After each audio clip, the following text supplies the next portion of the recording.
Hello and welcome to Nessie's Dead. As always, we are your hosts, Spencer and Helen. Hello. Hello. So, I know you have some true crime for everyone this evening. I do. I have some really good true crime.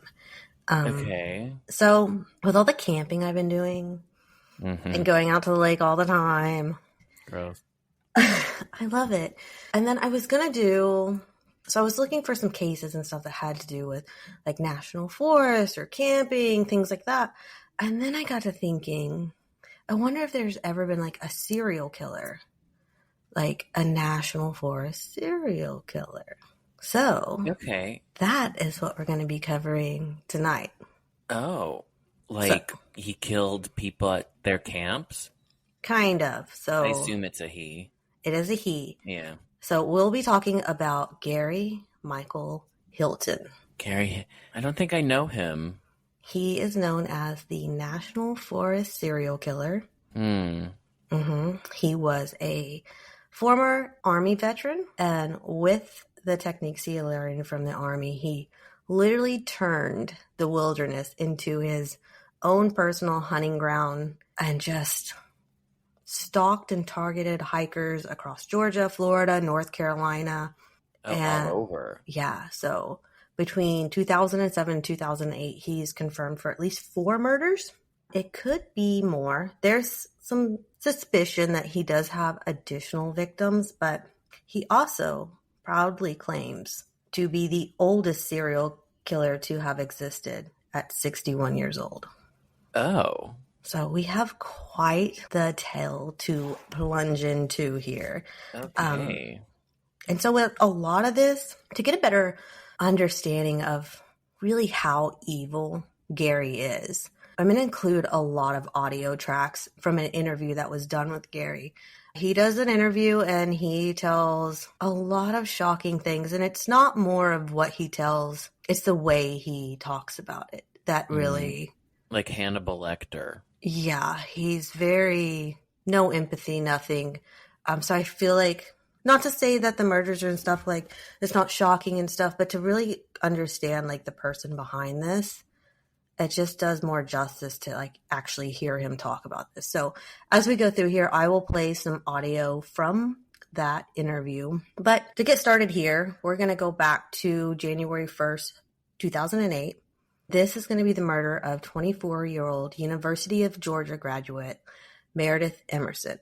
She was murdered on Blood Mountain. No way. Is it really called that? It's really called Blood Mountain. Wow.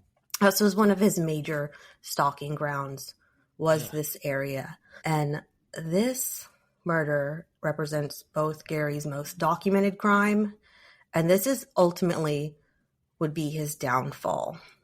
So Meredith Emerson, a little bit about her. She was born June 20th, 1983 in Charleston, South Carolina, to David Lloyd and Susan Hope Emerson. She was raised in Holly Springs, North Carolina, and parts of Colorado as well. Meredith graduated from high school in 2005.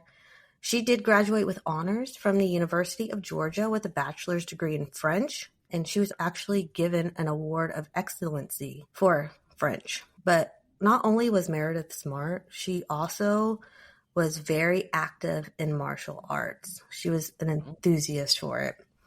And she showcased a lot of her commitment to physical fitness. She did work as a sales manager during this time, and she dedicated a lot of her time to training her dog Ella as a physical therapy dog. Oh, now, wow. Yeah, so she was smart. She was also strong. Busy. Mm-hmm. Very And busy lady. she was a big outdoors fan.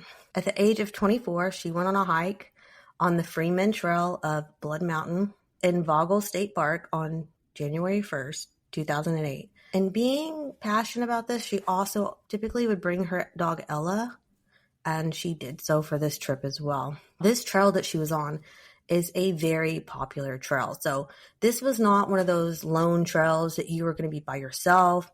It was very common to see a lot of people going up and down this trail.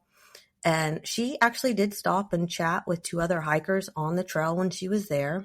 Before she separated from the people that were on the trail did a split. After this, it wasn't long when a man appeared. This man appeared behind her, and he had his own dog. The man asked her what her dog's name was, and they exchanged names of the dogs. They chatted for a while about hiking destinations, and then, of course, the man said goodbye. She continued up the trail before she stopped to take a break at the summit, where she and her dog had some water before heading back down the trail towards the parking area. When she got to the point where she had separated from the man with the dog earlier, she was startled when he then jumped out of the woods holding a bayonet and demanding her credit cards and money. Oh.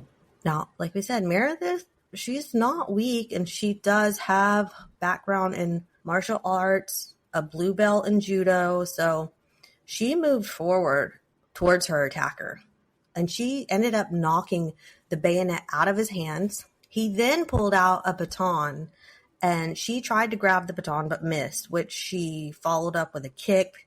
That knocked the weapon completely out of the man's hands. Now, while hitting the man with all her force, he was unfortunately able to grab a tree branch and hit her directly in the face, breaking her nose and disorienting her. Oh no. I'm sure he was not expecting her to fight back at all like that to begin with, though. We will hear about that too. Now, in Gary's detailed confession, he did talk about a chilling insight into his methodology and mindset. He said he specifically targeted Meredith because she was a lone woman, and he calculated that, quote, rather than picking a guy who would, or a couple with a guy who might really fight. So it really threw him off that she did such a epic struggle. And this struggle nearly cost Gary his life. Meredith immediately, with this fight back, she utilized her martial arts skills to grab both the knife and the baton from Gary, and he, quote, said, she wouldn't stop fighting and yelling at the same time. So I needed to both control and silence her. This fight broke Gary's right hand and left Meredith with blackened eyes and possibly a broken nose, but her determination to survive nearly overwhelmed the aged killer. Unfortunately, after eventually subduing Meredith with repeated blows to the head, he attacked her, got her down, he tied a leash around her neck, and pulled her down to the van. Her dog was pretty confused, and he said that the dog just followed behind them. At this point, She was unconscious, I assume. Yes. And he drags her by a leash. Mm-hmm. And no one witnesses any of that? See, this is another thing he talks about this trail and how I feel like he almost got off on the fact of he could get caught at any moment. Oh. He himself talks about this trail was probably not the smartest move he made with the amount of people, but also for him, it was like hunting people. It was the thrill of it. And with so many people to pick from, it was more like a hunt to this guy. Gross. Yeah, very gross. Gary bound her with zip ties and maintained her captive for 3.5 days. During this period, Meredith demonstrated remarkable intelligence and courage. She deliberately would give him the incorrect PIN number for her card. She was trying to create an electronic trail with hopes of buying time of the police, of a rescue. That is genius. Mm-hmm. And her strategy worked. Each failed ATM attempt pinged law enforcement to Gary's location. We're going to talk about this encounter she had and a lot more detail from Gary's perspective. We're also going to hear what he says about it, but we're also going to talk a lot about the psychological dynamic with Gary and how he kept his captives. And he believed in his mind that he didn't torture these people. He claimed that he provided Meredith with aspirin for her injuries, gave her the better sleeping bag and mattress, and took her on day hikes with the dog. What? He quote said, she was not having a bad time at all and enjoyed herself on the hike. He really, a lot in this demonstrates a profound disconnect from reality of kidnapping, and it kind of allows him to maintain this fantasy that he is somehow caring for his victim, but the whole time he knows he's going to kill her. Yeah, or kind of like seeing her the way that we maybe see cattle. Maybe. Being like, well, we're sending them to the slaughter, but we're giving them this pasture to graze in, Mm-hmm. and we're massaging them. I guess depends on the type of beef, but maybe he had that kind of idea to it. Not saying, oh, that's probably the best way to go. No, but that's probably the way his mind operated. Yeah, to Gary, he thinks he has empathy, but he definitely has none. And you'll hear it in his voice when we get to this point here. But on January 4th, 2008, Gary told Meredith she was going to go home. He gathered her belongings and walked her to a secluded area in Dawson Forest. There, he struck her repeatedly with a tire iron until she died. He then decapitated her body and buried her head separate to hinder identification. Oh my gosh. His matter-of-fact description of the murder reveals complete emotional detachment. He said, quote, "I told her to jump in the van and let's go. She wasn't even secured the whole trip around, man." So he thinks I didn't even, tie her up or anything. I let her just be in the van free. During this time, like I said, he kept her for about 3.5, 4 days before killing her with the tire iron. And Gary states that he could not bring himself to kill the dog. Odd. Yeah. He has a very close relationship with dogs. He even claims his relationships with his pet dogs have been closer than any relationship he's ever had with a human. Oh. Now, when it came to killing Meredith herself, he said, quote, "It was hard. You got to remember, we'd spent several good days together."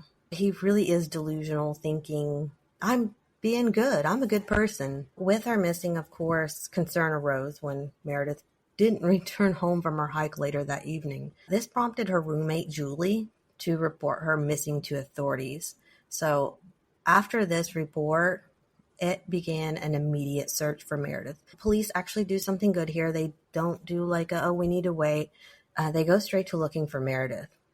Good. The initial search starts by forest officials, at first with no results. It became evident that Meredith's disappearance was not a typical case of someone getting lost or injured during a hike. They did find her snow-covered car parked on the side of the trail. They searched the trails in the early hours of January 3rd.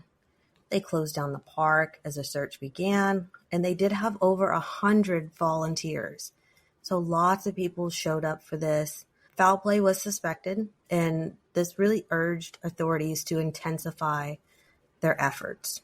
They focused on questioning a few hikers who might have crossed paths with her on that busy weekend, and several individuals reported seeing her with her dog Ella, and some mentioned encountering a middle-aged man, probably in his 50s or 60s, who had trailed just behind her on the trail with a reddish-brown golden retriever. The witnesses found his appearance suspicious, noting the presence of a police baton and duct tape on his shoes. What?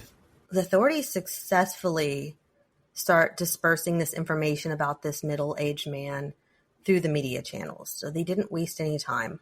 And then a crucial tip comes in from a businessman named John Tabor, who identified the sought-after individual as 61-year-old Gary Hilton. Gary had previously been an employer of John, and so John, I would say, from what I remember, I think he knew him for a little over 10 years. But for Gary, his temper and aggressiveness is what led to him being fired.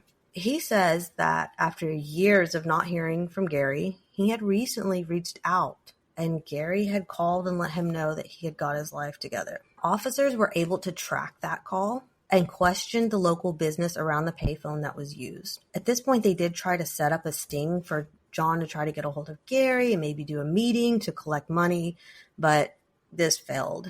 And also, John had warned them that, Gary often does carry weapons with him and would be dangerous. So with this new information, the police obtained a photograph of Gary's ID, and they began sharing this with the public. At this point, the news is flooded with the information and description of Gary, and a significant breakthrough occurred on January 4th, 2008, when law enforcement did locate Meredith's dog, Ella, unharmed in a Kroger parking lot. They were able to identify that it was her dog from the chip in the dog. And in the trash can of this parking lot, they found some disposed bags that contained Meredith's wallet and her ID, among a couple of other things. Oh.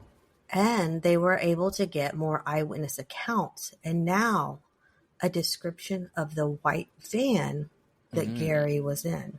After this, just before 8 p.m., a call comes into 911, and a man is reported seeing him outside of his white van trying to dispose of the contents inside. At this point, the police arrive to the scene, and unfortunately, Meredith is not in the van. They, of course, quickly arrest Gary. When he's taken in, he does a big O act. He lays on the ground, collapsed, saying that he has multiple sclerosis and he's unable to sit in a chair. He's unable to stand. It was nonsense. At this point, they transport him straight to jail. And at that Quick Trip location, they found the evidence of Meredith's clothes and men's clothing covered in blood. With the amount of blood that was on the clothing, they knew that she wasn't alive. They also found metal chains and blood-stained ropes. The next day, they get a tip from a man that claimed to see him in the forest prior, Gary. Officers went to this area and searched. They found some dog treats and some trash, but they didn't find any remains of Meredith, and their search continued for her. I assume it's still snowy at that point. Yes, so this would have been... They found Gary pretty quickly after she went missing. 5 days. Yeah. No, less. Mm-hmm. Wait. Like 5 days, yeah. Yeah, January 1st, and they got him, Now, with the search for Meredith, they decide to make a plea deal with Gary. They told him, because, you got to think, they're in a national forest. She could be anywhere.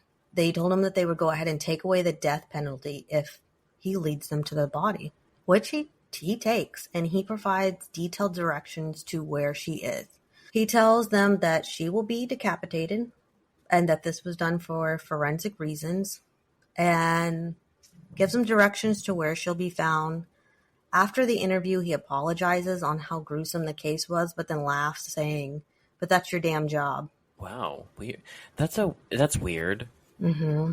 Going into a little bit of what he claims, I'm going to pull in more information, just kind of what was going on in the interviews here. So he claims that he tied her to a tree, took a walk up the trail, had a cup of coffee before returning back to Meredith. He said that she said, "I was afraid you wouldn't come back." And it was at that point he walks behind her and then repeatedly hits her in the back of the head with a car jack. He undressed her, poured bleach all over her body. He was hoping to destroy DNA. And then he beheads her with a kitchen bread knife. No. Yeah. A bread knife? A bread knife. That's some extreme, very brutal effort. Mm-hmm. That's no easy task. She was dead at that point, I assume, right? Yeah, he beat her to death. Okay. Oh, wow. Now, Gary claimed that he felt disgusted, and it was hard. And he claims they'd spent, like I said, many good days together. He said that this murder got to him, that this is the one that shocked him. He speaks about how much she had ahead of her and how he took it all away, and how she never stopped fighting for her life. He also seemed to reflect on the days they spent together as good, stating they had conversations. She enjoyed reading a book I gave her. And delusionally, he thinks she had a good time and ignores the fact that when people are in interviews and stuff try to say, "Do you think that she was probably pretending in order for you to see her like a person?" He kind of is like, "Oh, no, I don't think so." But in the end, even with that, he said that Meredith was the one that ended him, and he had planned to kill many more. I am going to play a little bit here just so we get an idea of Gary. Okay, this is one of his interviews? Yeah, so he did a big interview, and it was the only interview he did. All of my victims fought me initially, but I quickly gained control, and then they all became strangely submissive. That's because of my power. I could put them at ease. She's stuck in your van, chained to the chassis. No. She was unrestrained 90% of the time. Only during transit was she restrained. You got a collar on her neck. I'm telling you, we had a relaxing time. I gave her books to read. She would read them and everything. She wouldn't eat anything. I kept trying to. No. You're so delusional that you think she was having a good time. Well, she wasn't being tortured. You told police she was not having a bad time at all, enjoying herself. I could tell that. Well, in the sense she did. So just to kind of hear how he really does believe that he doesn't torture his victims, that this is all just fine for them. Yeah, and he sounds really annoying. Mm-hmm. And I mean, like, I think obviously very. I don't know if I guess it would be a psychopath. Yeah, we're gonna go into Gary now. Oh, okay. We're gonna go into his early life and formative trauma, because one of the things about this is the more I watched these interviews, and I really was like, what makes somebody like this? So I always find it interesting when you go into the backlog of a serial killer or something, you look into their life, and a lot of the same things add up. They all kind of have a similar background, maybe not identical, but one of the things that happened to Gary that we do hear a lot about that happen to people that tend to do these sorts of crimes is that he had a childhood brain injury. I was about to say that. I was about to be like, was he hit in the head? Yeah. So this would define his entire existence. Now, he was, I wouldn't say a violent child before this, but he was very already obsessed with war and guns and blood. But at the age of 10, a Murphy bed collapsed on him. This required over 200 stitches to repair. And this amounted to an injury that damaged his frontal lobe. Now, the frontal lobe of the brain is the region that is responsible for impulses, control, and judgment. This traumatic brain injury occurred during a very critical developmental period when the frontal lobe's decision-making functions were still forming. So this prevented normal impulses and control from ever even developing properly. After this did happen to him, it was said that his behavior changed drastically. He became destructive and angry. He also, like most of these guys, he didn't have a very good relationship with his mother. She was not that great of an influence. She would also often talk to him about her sexual experiences and tell him how important it was to give his stepfather good orgasms. Okay. Yeah, so exposing him to this and the type of person that she was really impacted the way he created this hatred for women. And I am going to play that in Gary's words here, his hatred for women. It just really shows you, especially with Meredith, no matter what she did or how hard she fought or how much she made him believe that she was a human being, his hatred's really so strong. I don't think there would have been any way around it. So I'm going to go ahead and, from his perspective, give you a view on how he viewed women. Tried to control the interview at first. He said that he was happy to be in jail. It took a lot of the pressures off. He didn't have to worry about anything, and he was going to retire in jail. But when we started talking about his mother, things changed. He talked about how, indeed, he is a misogynist. He hates women. And his hatred was deep. Do you hate women? Yes and no. Yes. Here's how you described women to police. You see, part of my dislike, or I wouldn't call it hatred, but almost, for women is that they have all the advantages. You don't be fooled by a woman's nurturing instinct. Look at their free will personalities, and you're going to find women are the most hateful, avaricious, accumulative, greedy, and heartless. You believe all that? Women have all the advantages. They're smarter. They're more intuitive. They're more patient. which is a very prime virtue. It's a very valuable virtue. They're more patient, and they have all the. It's not fair. It's not fair. Are those your reasons for hating them? It's just not fair. I can't tell if you're joking or No. Wow. That's insane. But it's not, he's jealous. That's what it is. Mm-hmm. And women are smarter. Mm-hmm. Yeah. So he has this hatred just based off this jealousy. And it makes a lot of sense when we get into some other behavior issues and some other neurological damage, just stuff that happened to him. So with this, as a child, one of the other things that he did after this brain injury, when he was 13 years old, he actually shot his stepfather in what he later described as jealousy over feeling replaced in his mother's affection. So he wasn't in juvie for that? Now, they decided not to press charges, and Gary was placed in therapy for a year. When he's going in this therapy, this is where he's first diagnosed with schizophrenia. And at this point, he spends time in mental health facilities, and he established a pattern of psychiatric instability. And this is going to plague him throughout his entire life. He had extreme violent sexual fantasies as well. Now, as he got older, in 1964, he enlisted in the U.S. Army as a paratrooper. He was assigned to a specialized Davy Crockett Tactical Nuclear Weapons Unit. With this military training, this is what is going to provide him with survival skills, weapon expertise, tactical knowledge, and all of this he's going to use later in his criminal approach.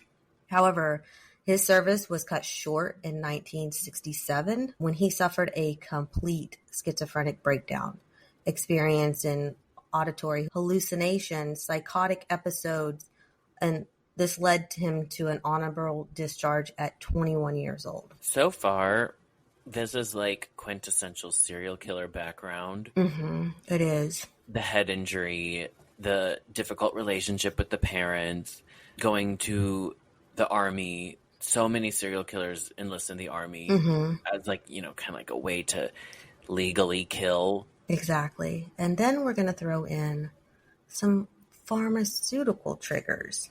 Like he was on drugs? Yeah. So No. He had a critical turning point from petty crime to serial killer. And this came in 2005 when Dr. Harry prescribed him Ritalin for alleged attention deficit disorder. And what began as 20 milligram dose was slowly increased to 80 milligrams by 2007. Despite Gary displaying obvious manic symptoms, this psychiatrist did horrible clinical malpractice. And it's pretty much compared to being, let's say, pouring gasoline on a fire. He had a combination of Ritalin with Effesor, which is an antidepressant, and massive caffeine consumption. This created a toxic pharmaceutical cocktail in Hilton's already messed up brain. So now he's got all these drugs going on in his head on top of who he is. And a psychiatrist was the one who gave him this? Yes. Wow. Now, John Tabor, this is the guy that we talked about earlier that gave the police all that information, his employer. Described how Gary transformed from a friendly grandpa to something sinister, pulling out his own teeth with pliers because he enjoyed his new look because it scared people. What? Yes. Ew. Mm-hmm. Now, the stimulants increased his existing brain injury, and this created him to have really bad manic episodes that continued even after he quit the medication. And during this time period, he had actually threatened his boss and family, demanding money. He just this is when we start seeing the serial killer person come out at this old age here. Of course, his career began with like theft, fraud, minor assaults, and a lot of this, I feel, of these tendencies to maybe kill people might have been hidden until this mix of prescriptions, and it released this inside of himself because by the age of 61, he's got no job now. He's temporarily living in his white Chevy Astro van with his dog Dandy, and he actually uses the animal as a social prop to appear less threatening to potential victims. Poor Dandy. Yeah, and he would calculate this. He knew that when people saw this golden retriever with him, they would view him as a golden retriever as well. And more of that reflection of, oh, sweet, a kind golden retriever. The man that has him must be sweet and kind as well. I hate when serial killers have dogs. Mm-hmm. It's like, you don't get to have a pet. And I mean, poor dog. Think of what this poor pup had to see. Poor Dandy. And why does he have such a sweet name? He really like he said, he used this as a social prop. Dandy. Mm-hmm. See, I'm already falling for it. Mm-hmm. His hunting techniques were terrifying. He would establish temporary camps in these national forests using his military survival skills to remain undetected while stalking the hiking trails for victims. He chose a following of calculated patterns. He preferred lone women or elderly couples who would be less likely or successful to resist or be able to fight back, and whose disappearances might be attributed to hiking accidents. He stated he specifically targeted, quote, bad women who engaged in activities he deemed morally inferior. How would he know? I know. But again, this goes back with justifying himself and his violence and kind of putting it in with his hatred of women. And he said he would also often follow these people, staring and mumbling to himself. When he saw women, his hatred of women was so much that he would just often follow them, mumbling to himself, staring at them. Really, really creepy. So he chooses these natural forests as hunting grounds, demonstrating more of like a tactical intelligence, as these locations, of course, provide unlimited disposal sites while, you're in nature with hikers. That most of these times, these hikers, their disappearances would go unnoticed for extended periods. So he really put thought into where he would do these hunts. So now that we do have a bit of a background on why this guy is the way the guy is, again, like you said, it is really your stereotypical background of a serial killer. We're going to look into some more of his crimes and his murder timeline from October 2007 to January 2008. And we're going to start with John and Irene Bryant. This would be October 22nd, 2007. Gary's... I was 12. You were 12? I was in college. Gary's first confirmed victims were John Javis Jack Bryan, 80 years old, and Irene Woods Bryant, 84. They were both retired, devoted hikers from Horseshoe, North Carolina. This couple encountered Hilton while hiking in National Forest, where he had been camping and stalking trails for days. At this time, Gary was camping in the area, and he decided he would just kill the first person he saw on the trails. Really no rhyme or reason. At the time, he said that he was down on food, he had no money, and he was just going to decide who needed to go. He was going to rob them. And he was just like, okay, I'm going to go kill someone? And rob them. This incident was brutal. So we're going to go in here and talk about John and Irene. So John, at first, he fought back with his walking stick when Gary came upon them. But Gary proceeded to hit him, brought him down, and then drowned his face with pepper spray. John is unable to see. He falls back. He's bludgeoned. He said in an interview that Irene fought back as hard as she could, and that John had even encouraged Irene to fight. So you've got Gary comes in. He starts attacking John. John fights back with the walking stick. Gary sprays him with pepper spray. John's like, fight back, Irene. Get him. And then he bludgeons them. He gets Irene back to the van. But not John? No. He drags her back. Okay, Yeah. Gotcha. So he gets Irene back to the van, and she refuses to get in the van. And so because of this, he goes ahead and he bludgeons Irene to death at the scene. Now, John is not completely dead. He's been bludgeoned, so he's down. He was back there where he left him. He goes back, he gets John, and he puts him in the van now. And I think, he attempted to do this with Irene because she's a woman and he thought he could control her better. But with her dad, he goes ahead and brings John and forces him to withdraw money from the ATM. And security footage captures a hooded figure using the Bryant's bank card to withdraw $300 in Ducktown, Tennessee. $300? All that for $300. Wow. Now, after he took the money, Gary then drove down to the remote national forest where the elderly man, at this point, attempted to escape by running down the embankment.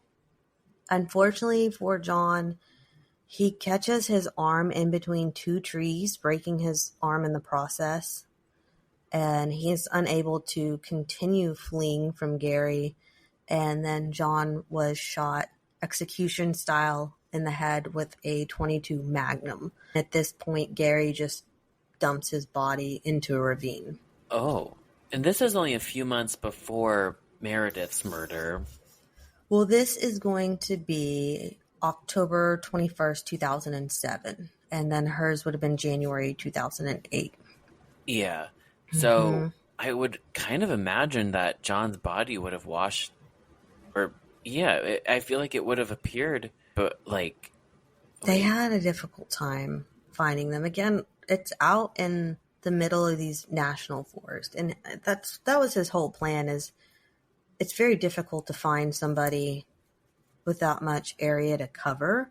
Now we've got the elderly couple, they're missing, and they do have a son, Bob Bryant. And after not being able to get a hold for the couple, he flew in from Texas to North Carolina to check in on them. When he gets to the home, it appears to be normal. Nothing was out of place. He contacted the police and the search began. It wasn't long after that they found their Ford Escape at the Pink Beds Trail Loop. And at this point, they sent out a team of dogs. They began covering the area. And after 3 days of searching, Irene's phone was found. During that time, investigators found evidence on her cell phone that she had attempted to call 911, but it looked like the call had dropped. Then their bank records revealed the ATM withdrawals 2 days later. They checked surveillance, but all they could see was a white male using a jacket to cover his face. And this he was taking duct tape or something and making this rogue mask so you couldn't see his face. On November 9th, the search team then found Irene's body in the woods. Her body showed evidence of blunt force trauma to the head and the forearm. Her forearm was actually fractured. All of her fingers on her left hand were broken, and they do believe that was from her defending herself. So she put up a fight. Her right arm below the elbow was missing, but it's not known if this was Gary that severed it intentionally or this was caused from animals after the murder. Wouldn't they know the difference between a cut and a bite, though? I mean, she's been out there for a while, so I'm not sure. Now, John's body was not found within the same area, and they had really hoped that he was still alive and maybe that they were using him and he was abducted in order to keep accessing money. But unfortunately, the body of John Bryant was found in February 2008 at a dump site near another national forest in North Carolina. So it took quite a while for them to find them. Now we're going to get into Cheryl Dunlap. This victim here, Gary actually did not confess to this murder until this interview that I've been playing for you. So on this actual interview, he claims, quote, "I did it." He stated flatly to Court TV interviewer David Scott, "I'm confessing to a murder on camera, and I'll be glad to tell anybody I did. Cheryl, she was a 46-year-old registered nurse and Sunday school teacher from Crawfordville, Florida.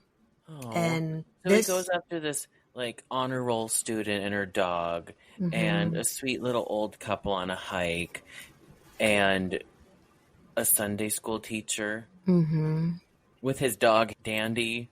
Yeah, this would be his next victim after the elderly couple.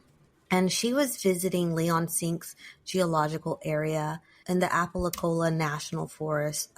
She was going to go, I think, I saw a couple of things where she was going to go for a light walk. And then other sources said for a quiet day of reading. So either one of those, she wasn't going typically like on a hike like you would think, just kind of like a little cool, calm, Stroll. Yeah, a stroll or maybe reading. At this time, Gary had been camping in the area since late November, and he had familiarized himself with the terrain and established his hunting ground. On December 1st, 2007, she got into her white Toyota Camry and drove to Crawfordville, Florida, where she ran some errands before driving to Tallahassee to stop at the library. She drove back to her home at 3:30 p.m. A highway patrol officer spotted this white Camry parked on the side of the road. So that's where it kind of gets confusing because she did stop to get the book, and then she's driving back to her home, but then she ends up on the side of the road. She was facing towards home, towards Crawfordville, so it does sound like maybe she just got out for a second. It's kind of weird, but he waited around the car for a few minutes, the officer did, and assumed somebody had car troubles and they must have abandoned the vehicle and headed back into town. At 6 p.m. that evening, another highway patrol officer saw the same vehicle. He also did not think it was suspicious, but since it was getting dark, he made note to swing back by and check on the vehicle. At 11 p.m., a state trooper returned and saw the car was still there. So he gets out to get a closer look, and he sees that the rear tire was flat. He thought the person would be returning to fix the flat, so he kind of just continued on his patrol. The next day, the sheriff's department saw the same car and ran the plates. It came back as Cheryl, and the car had not been reported stolen, so he just red tagged the car. Later that morning, Cheryl did not show up to teach Sunday school. One of her friends tried to call. This friend, Brittany, went to her home Monday morning to check on her. When she got no answer, she looked in the window and saw Cheryl's dog, Buddy, but no Cheryl. So then at this point, Brittany called the sheriff to report her missing. The officer then called her work employer to see if she had shown up, and she had not, and she had also not called in. With this, he opened a missing person report. He then found the report of the abandoned vehicle, which was on a borderline between counties, so detectives there began to work on the case. They photographed the car, they dusted for fingerprints, but it had been raining a while and the car sat overnight. So if they did have any evidence, a lot of it was probably washed away. Inside the car, they found a bunch of cards from a man expressing love for Cheryl. So for a moment, they thought perhaps she had a stalker. But they did look into this and learn that it was somebody that she used to know, and friends and family kind of confirmed that it wasn't that type of situation. The next day, they learned that someone used her ATM card to make multiple withdrawals from her account. On the surveillance footage, they saw the man. For what, $8? I believe he gets a total of $700 from her. On the surveillance footage, they do see a man with that white surgical tape to cover his face from being identified. And other times he wore different clothes in the videos. So they were having a difficult time identifying who this man was. At some point on December 1st, Cheryl is believed to have drove, and Gary at this time is believed to have followed her and sabotaged her tire, then followed her when she left. He probably pulled up behind her and forced her over for the flat. Gary said in his interview he was just out of food. He was down to a bit of peanut butter and a spoonful of coffee, and he just knew he had to take someone. So What? he was going to rob her because he didn't have any food or money. So he's like, I'm down to what you said, coffee and a bit of peanut butter and a spoonful of coffee. Well, I was about to say Tylenol. I don't know where I heard that. But he's like, okay, I've got a spoonful of peanut butter. Better go murder. Mm-hmm. Oh, my God. So they think that he probably pulled her into his van when her guard was down. Gary had done the same thing with John by holding him captive for several days and using his ATM card. So he did, like we said, a total of $700 is to believe what was taken. And then he drove down to the Appalachian National Forest and took her life. When he did this, he took her to a remote area where he told her to chain herself to a tree. Gary said he had a feeling that she was not going to click the lock. He had done this several times with her. She's been chaining herself up because, again, he keeps these people for days. So while she was bent down, he just simply shot her in the back of the head. She never even saw it coming. But like I said, before he did this, he toyed with her, saying that he was going to take her back into town, use her credit card, and that he'd come back, let her go. He did what he does. He decapitated her body in an attempt to destroy evidence by burning her head and hands. Wow. He said wait, this is 2 weeks in a row we discussed decapitation and missing hands. Oh, we did, didn't we? Or not 2 weeks in a row, but yeah, my true crime case about Brian Egg involved that. Yeah, I don't understand why killers think that's gonna... We have some DNA. We have other ways to identify people now. Yeah, it's not 1890. Mm-hmm. The most disturbing thing, and I'm going to play this, is how he talks about it. Gave him great pleasure that her violent death would shake up the children and the church members that knew her. And I'm going to play this for you. Cheryl Dunlap, she was all religion. And it gave me a kind of a perverse amusement to think I just terrorized an entire church. Okay. I just have affected their life for the rest of their life. They'll never forget it. And all those little kids that she taught Sunday school to find out that she was killed and her head was cut off and her hands were cut off.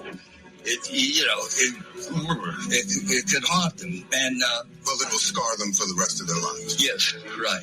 You enjoy that and amuse yourself? No, it's just, I have to admit. Yeah. I kind of like, ha, ha, ha, ha, But she said something that really grabbed me, kind of rattled me. What'd she say? Okay, so I am also going to skip to the part where he does talk about what rattled him during this. I was going to say. How did Cheryl die? Gunshot to the back of the head. You were walking her, behind her? No, I said I was letting her go. Oh, that trick. Yeah, that trick. Yeah, he's a tricky guy. 17 years later, Hilton still recalls her final words that shook the hardened killer to his core. But she said something that really grabbed me. What'd she say? She said, before you die, ask Jesus to forgive you for what you've done. And she just said, kind of rattled me. That make you think twice? No. Did that make her more human? No, Do you? Oh, she was human. Didn't matter. Didn't matter. So out of all the things that rattled him, but yet he still care in the world. I think it more so rattled him, like it angered him. Mm-hmm. I mean, that's how I kind of take it, is that he was more like, how dare you, kind of. Mm-hmm. It's very hard when you're watching Gary's interview to really know what emotion he's giving, because a lot of the times he's smiling when he's talking. Like pretty much, it sort of just sounds like an old guy just chatting. Mm-hmm. It sounds like he's just telling you an old tale nonchalantly, just talking about it like it's a Tuesday and we went to go have dinner. It's really disturbing when you watch it. But now on December 15th, her body was found by a father and son. They were hunting in the area and came upon her. Authorities found, of course, she was missing her head and hands, and They searched nearby but didn't find it, and Gary claimed that he had burned her head and hands in a campfire, but this was only for DNA, he says. Investigators received tips that pointed to an older man in a van with a dog, but at this point they had a difficult time piecing this information, and this case does go cold until Gary is the one on this interview, like we heard. He goes ahead and he confesses to this murder. He waited a very long time before confessing to this. Yeah, almost strategic. Mm-hmm. Now, we're going to hop into what really his downfall here. So the investigation and capture. So this is going to go back to Meredith, and we're going to break it down on how he was caught and brought in. Justice began immediately after Meredith's disappearance. The breakthrough came when the witnesses seeing Meredith with an older man carrying tactical gear and notably wearing that duct tape, and it just really stuck out to people on the trail that this guy was weird. And of course, Meredith creating this electronic trail, she deliberately provided incorrect PIN numbers so that he was just going from ATM to ATM attempting to get this money out. Law enforcement's able to track his movements all across North Georgia. And then, of course, the final piece came when a witness at the Chevron station in Georgia called the police saying, "I'm seeing the guy you are looking for cleaning out his van." And on this 911 call, seeing that, I was going to actually, it's really quick. We can kind of put in... Well, what's the exact location? I had this, the person of interest in the missing woman case is at this Chevron gas station. He's throwing stuff in the dumpster here. I can go take him down if you want. No, sir. Stay right there. Here comes the cops. Yeah. Police are there? Yeah. They got him. So it was a pretty quick call. The police Did he say that he can take him down? Yeah, he was like, "I can take him down." Weird. What a weird thing to say. Well, I mean, this is all over the news. Like, he knows he is seeing this guy, that, like, this is the guy. Can you imagine? You're just at the gas station, you look over and you're like, there's the guy. What you're looking for. Cleaning out his van. Like, it's very obvious what he was doing. He was attempting to bleach the interior of his van. I mean, red flag. If you ever see anyone using bleach that's not, like, just down a drain. Yeah. In their own home, like around the toilet, call the cops. Call 911. So this van contained overwhelming physical evidence linking him straight to Meredith's disappearance. Crime scene analysts recovered blood evidence that matched her DNA, and they had all the proof they needed to arrest him.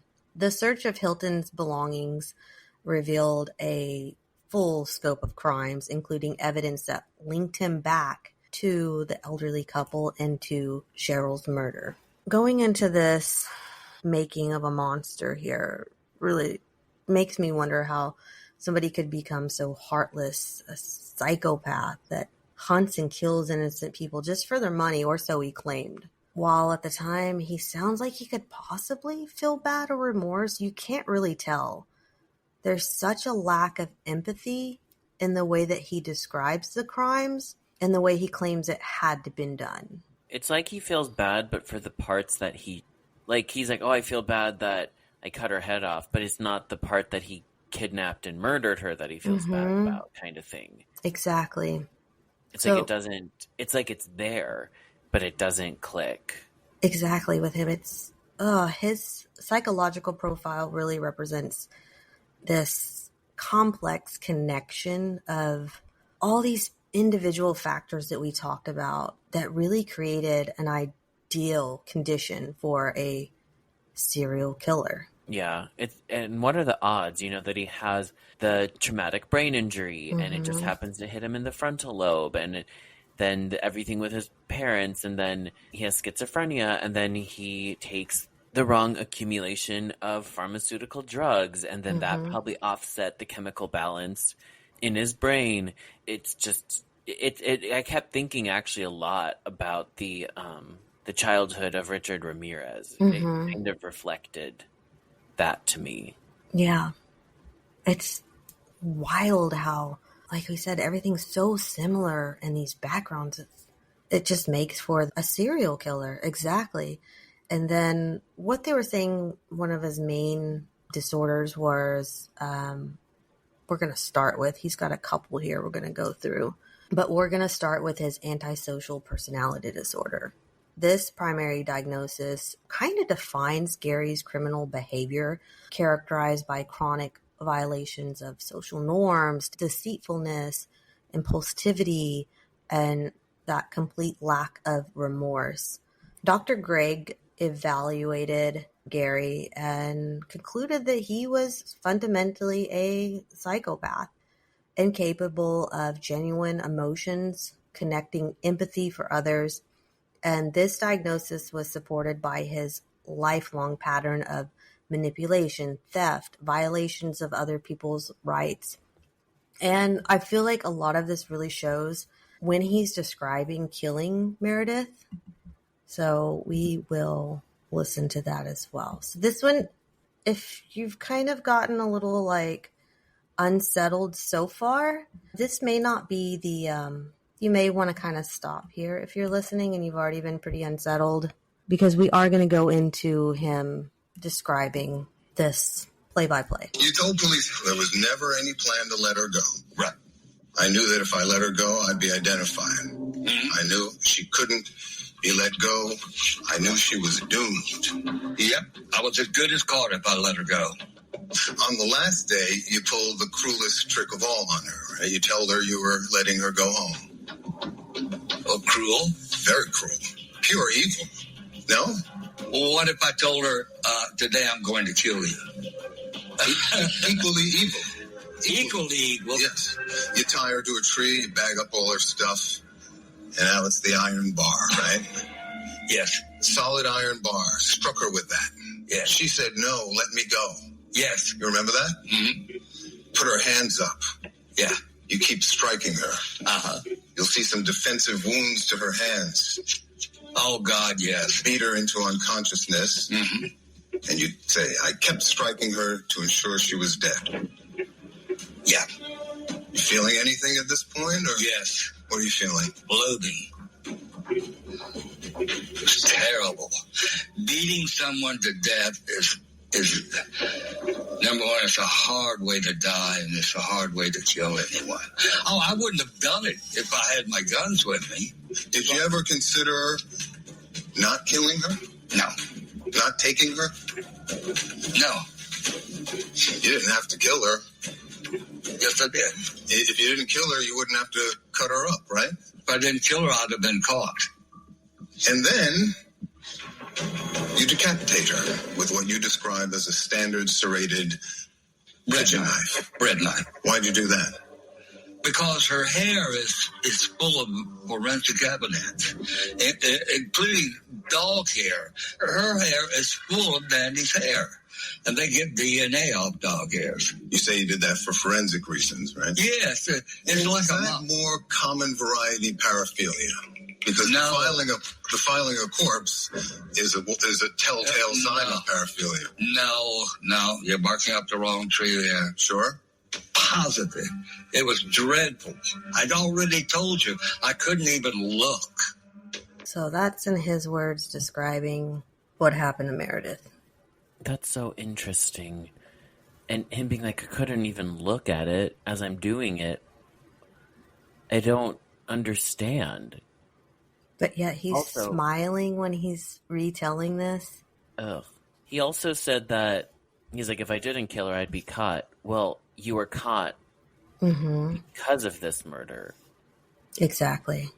Another piece of the puzzle, and again, we've talked about this traumatic brain injury here, but really to go into it to give a little bit more idea of how bad it was, they did PET scans, PET scans, and it revealed significant abnormalities, including hypofrontal.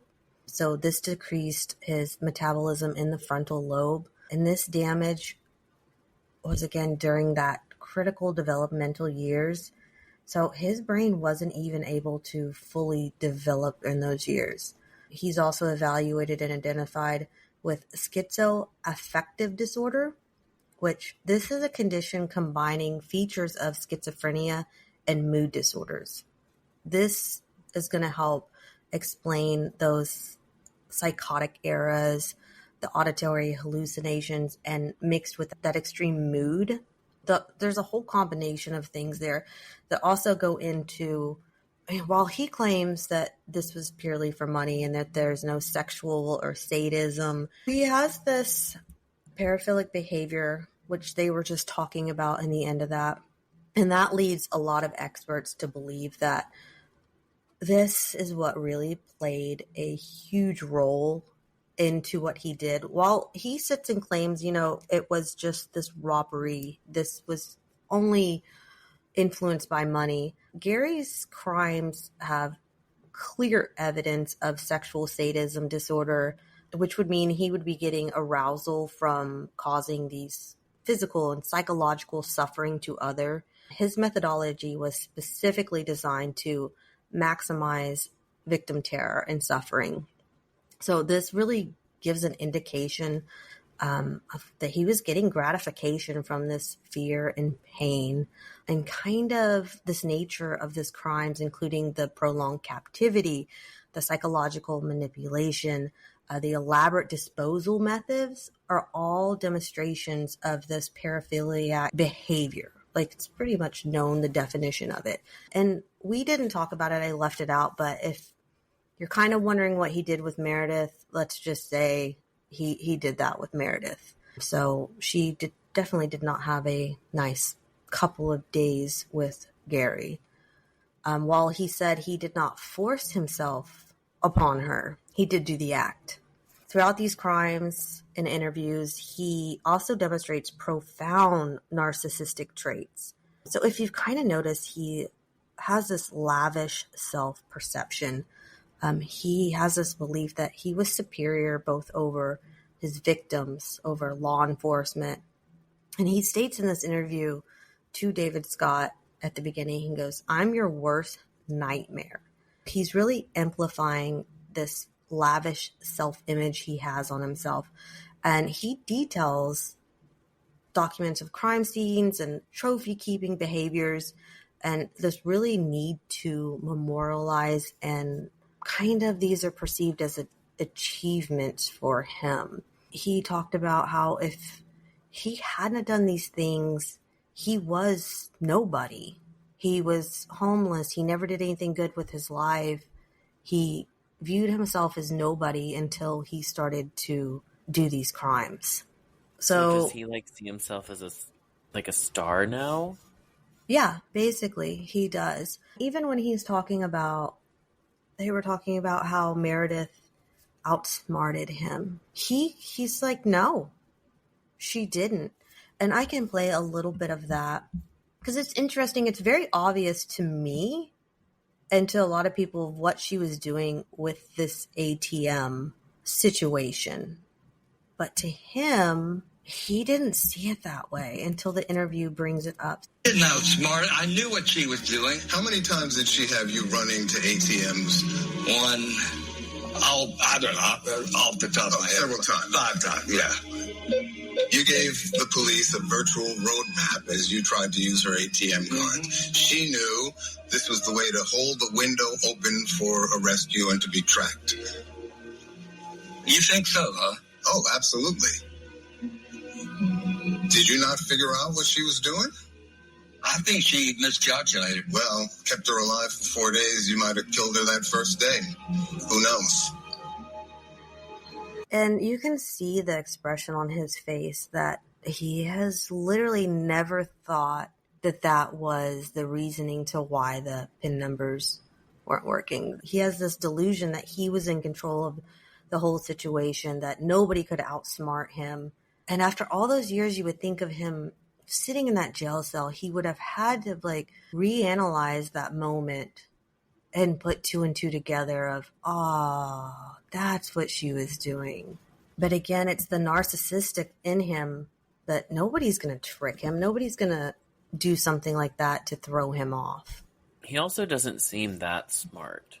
No, he doesn't. He's not, there are other serial killers that we've talked about that it's kind of scary how they got away with certain things for so long. This guy he got away with things for, 3 months? Yeah, not that long. No, and I don't know. Nothing seemed elaborate. It all was almost sloppy and almost just luck on his part to not be caught Mm-hmm. Until the third. till Meredith. And it's Mm-hmm. a shame that because Meredith was smart, and it's a Yeah. shame that her idea with the pins. It's a shame that that didn't track him down faster. Mm-hmm. It really is. If they would have been able to get there just a little bit faster with that. It makes me wonder how close they were to tracking it down before he went ahead and decided to take her life. That's got to be frustrating for officers and everybody that was trying so hard to investigate this. Because this is one of those rare cases where I feel like law enforcement really did their due diligence and really investigated to the complete of their limitations with this. The police actually doing a good investigation, the law enforcement. His case also does expose significant failures in mental health and criminal justice systems. So despite these multiple psychiatric evaluations, criminal convictions, no effective intervention occurred before any of this that prevented the escalation to murder. Lots of people had evaluated him, and he had been in jail systems, and it would have been pretty clear that this person is not stable. To me, it was kind of an oversight, especially with this brain injury and psychopathic episodes that he would go through. I feel like something could have been done. He could have been institutionalized. I feel like there could have been something that we could have prevented before all this kind of came into play. It seemed like everything was dismissed until it got to what was obviously going to happen. Yeah. But that's kind of how I saw this, especially there's so many psychiatrists and doctors and things that reports all this different stuff on him. I really think it was a failure in medical oversight there. But with that, we'll go into his sentencing. Gary's legal resolution involved multiple jurisdictions and a complex of plea negotiations. In Georgia, he received a life sentence with the possibility of parole after 30 years in exchange for leading authorities to Meredith's body, which he did. Now, in Florida, however, he was sentenced to death for Dunlap's murder, so that would have been Cheryl, after the jury unanimously recommended capital punishment.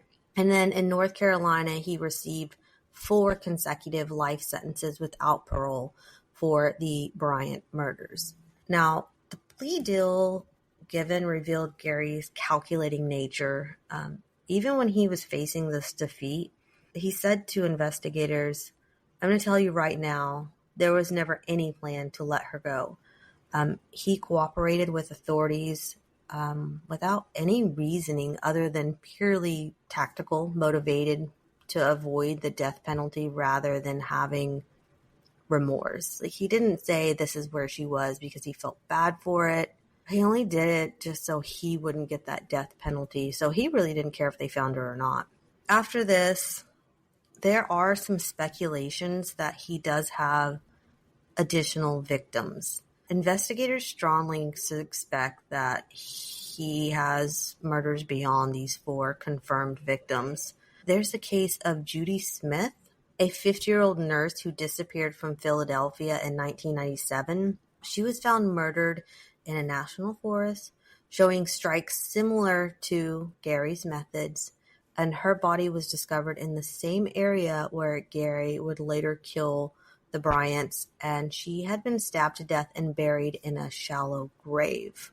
Another potential victim included Jason Knapp, who was 20 years old. He disappeared in 1998. There was Rosanna Milani, 26, who vanished in 2005. Michael Scott Lewis, 27, whose remains were found in Florida's river in 2007.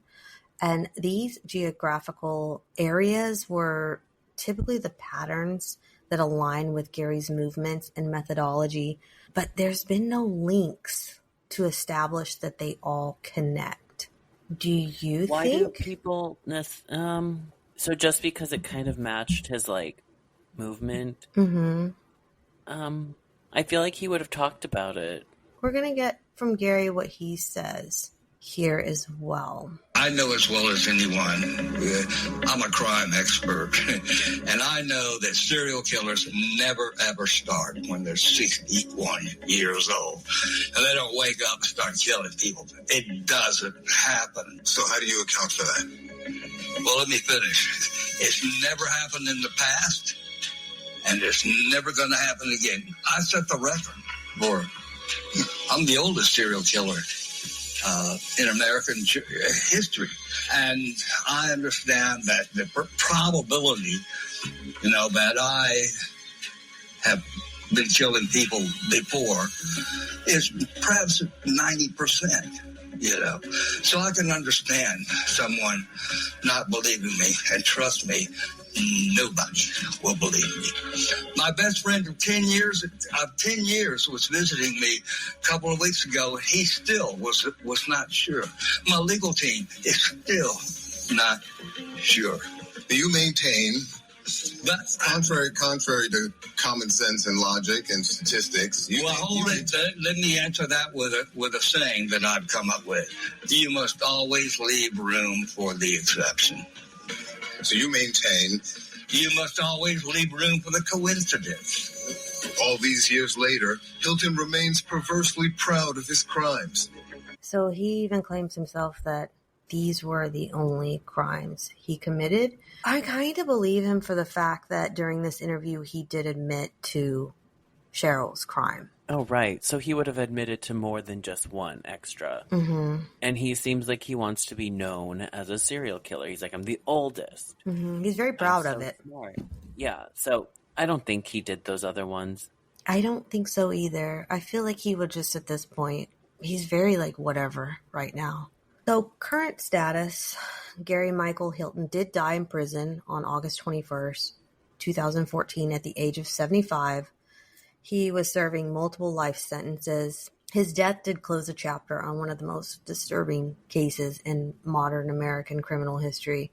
The National Forest serial killer, to me, people think he's studied greatly in criminology and psychology as a man who is just this perfect storm of everything that we've talked about here. But in the end, Gary Hilton, I don't think was smarter than any other serial killer. And just like every other serial killer, he believes he stands apart. He believes he's better. He believes he's the smartest and most important person in the room. I think that his story serves as both a cautionary tale about the dangers of inadequate mental health care. And it really is the victims here who help bring him to justice. I mean, Meredith is what put the nail in his coffin there. And like he said, he would have killed more people. But yeah. She saved more people who would have been victims after her by doing the little pin trick. How old was he when he died? He was 75. Oh. The pictures of him, he looks older to me, but I think, being in jail probably wears you down. But yes, that is all I have on Gary Michael Hilton. Well, wow. Oh, wow. A lot of different, I think there are a lot of different parts with this case, because there's the wow, that's crazy, and then wow, that's really unsettling, and wow, that was kind of dumb, Yeah, this one really, I've never heard of him before. I started diving into this, and because I go to all these national parks, and I'm really lake lifing right now. It did remind me of the Appalachian Trail Killer. Just because he kind of just went after random people and Was living out in those national woods. park, with his dog. Oh, that's right. He had that dog too. Yeah. It's a correlation. Well, That should we say goodnight. and pleasant nightmares. Goodbye. Bye.